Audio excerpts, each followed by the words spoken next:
What's going on, guys? The CTA Prime back here again. Today we're going to be taking a look at Lenovo's newest affordable 7-inch budget tablet, the Tab M7. Now this was recently released alongside another tablet, the Tab M8 HD, and hopefully I can get my hands on that soon. I've ordered it, but I'm waiting on it to ship. And that one should definitely perform much better than this, but it's got a higher price tag. So in this video, we're going to be taking a look at and testing out the new Tab M7. This is a $60 tablet offered by Lenovo, and I'm actually having a hard time on understanding why and who this is made for. I know that the holidays are coming up, and the only thing I can think is they wanted to release a cheap tablet to make some extra cash around the holidays, so they released the M7. Because all in all, the performance on this thing isn't great, but I do personally really love the form factor. I wish we could get something like this with a higher end chip, like even the Snapdragon 820. Now I know that chip's getting old, but it still performs pretty well with the stuff that I want to do. And this, in my opinion, is the perfect form factor for a 7-inch tablet. So over here on the right hand side, we have our volume rocker, power switch, and our 2 megapixel rear camera. Over on the left-hand side, we have our micro SD card / SIM ejection slot if you pick up the LTE version. But in this video, we're going to be dealing strictly with the Wi-Fi version, so we only have an SD card slot over here. Like I mentioned, I really do love the form factor of this tablet, and when we put it up against the 2019 Amazon Fire 7, the M7 definitely comes ahead in the form factor department. It's got much smaller bezels, and the back is fully constructed of aluminum. But what about the internal specs? Now that's what we're going to go over now. For a $60 tablet, I still think they're kind of lacking on the specs here. This is known as the Lenovo Tab M7. For the CPU, we have a quad-core 1.3 GHz MediaTek MT8321. The GPU is the Mali 400 MP2, 1 GB of LPDDR3 RAM, a 7-inch IPS 1024 by 600 display, a 3500 mAh non-user replaceable battery, and they claim up to 10 hours of video playback. 16 GB of internal storage plus a micro SD card slot, good up to 1 TB. Unfortunately, they did not add AC Wi-Fi in this unit. It only has 802.11bgn, so we can't pick up that 5 GHz network, and that really hurts when streaming. 2 megapixel front and a 2 megapixel rear camera, and they'll only shoot 720p 30 FPS, and the whole system's running Android 9.0 Go Edition.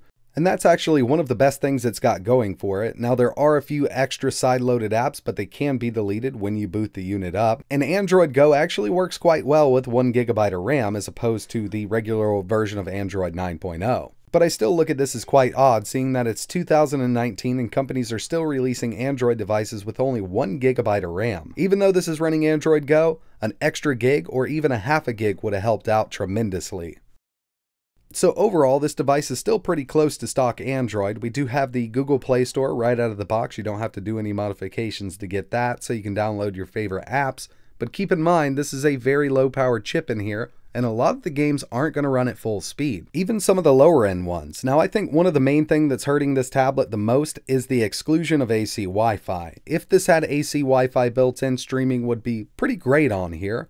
But we're going to go into Netflix now, and I'm actually only about 12 feet from my router. Obviously, I'm on a 2.4 GHz network because we can't pick up that 5 GHz. But loading everything up does take a little bit of time. Netflix is faster than most other apps that I've tested here because this is a very well optimized app. But video playback does work, and it actually works quite well as soon as everything's loaded up. This does have Dolby Audio built in, but there's only a single speaker on this unit. You can go into the settings and mess around with the bass and treble and get it to sound decent, but overall, sound on this thing doesn't get that loud. It is pretty clear for what it is, though. Orange shorts and a striped orange shirt and a bow tie. When we were little, we had like our own. So like I said, Netflix is a very well optimized app, and it actually loads up a lot faster than most of the other apps that I've tested, especially Disney Plus. Now I know this was just released and they do have some optimizations to do, but I think it should load a little quicker than it does.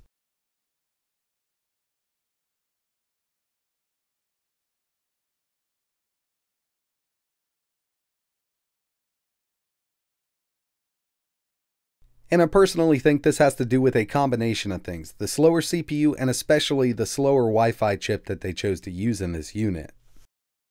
I also went through and tried to run some benchmarks. Now unfortunately Antutu was not listed on the Google Play Store and 3D Mark kept crashing. The only one I could get to finish up was Geekbench 4. Keep in mind this is Geekbench 4 and not Geekbench 5. I've been using Geekbench 4 for a long time, so I kind of wanted to keep it simple here. Single core, we scored a 432, multi 1168. Very low end on the scale, and when we compare this to the 2019 Fire 7, the Fire 7 actually comes ahead in single and multi, and the Fire 7 is a very low end tablet to begin with. So as for the Wi-Fi speeds, they're not as terrible as I thought, but they could be much better if they had a built-in AC chip. I'm only about 12 feet from the router itself on a 2.4 gigahertz network. Download 41.7 megabits per second, upload 22.8. So to wrap this up, I wanted to test out some native Android gaming.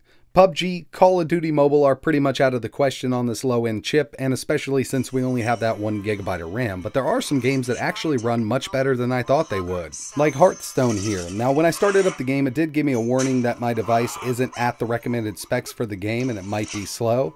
And I have noticed a few slowdowns here and there, but the game is playable on the M7. 5 attack. That thing is huge. And the same goes for GTA San Andreas. Now I did have to set everything to medium, but the game is fully playable on this Lenovo tablet. And this one actually really surprised me because I did test some other games that are very well optimized for Android and I had a little trouble running them. Like, believe it or not, even Minecraft was a bit slow on this tablet.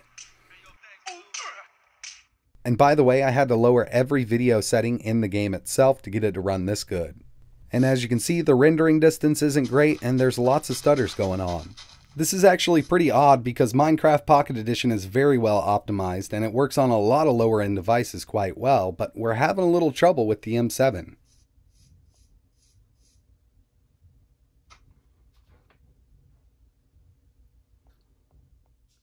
So I figured I'd go ahead and test a lower end 2D game, so I went with Stardew Valley.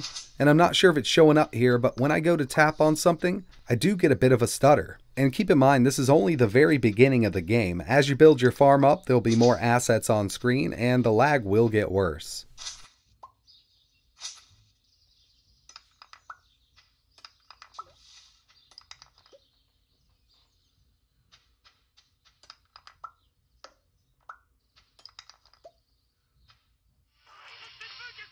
I also had to test out some emulation on this device and I didn't even bother hooking up a controller, but it does have Bluetooth built in, so you can use Bluetooth controllers. This is FBA running Marvel vs. Street Fighter.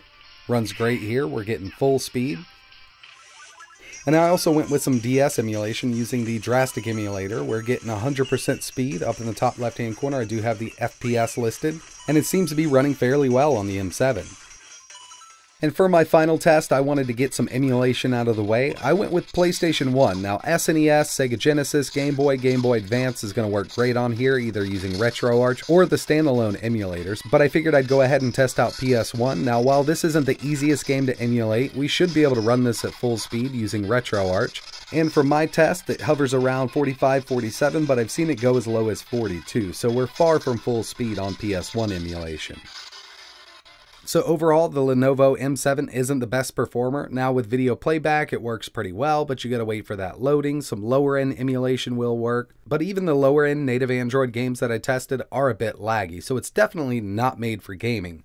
And it's really hard for me to recommend this to anybody. I would personally go with the Amazon Fire HD. Now, as for the form factor and layout, I really do like the way this tablet is designed. I just wish it had more power. If a company would come out with something like this, with the same form factor and a more powerful chip, I'd be all over it every day. But until then, we're going to be stuck with these low-end chips in these cheaper tablets, and it's really unfortunate because I'm a big fan of the Android tablet community, and we just haven't had anything good except for that Galaxy Tab S6, but it's a really expensive unit. In my opinion, it is the best Android tablet ever created, but it's got a really, really high price tag. Now in the next coming days, definitely keep an eye on the channel because I have the other new Lenovo Tab M8 coming in, and it does have a quad-core 2 GHz CPU. Now this is the same CPU I tested in a cheaper Android smartphone recently, and performance was actually decent. We should be able to do Call of Duty, PUBG, Minecraft at full speed, and not to mention emulation. PSP, Dreamcast, PlayStation 1 is going to run fine on that tablet, so if you're interested in checking out that review, definitely hit the subscribe button because it's coming in soon.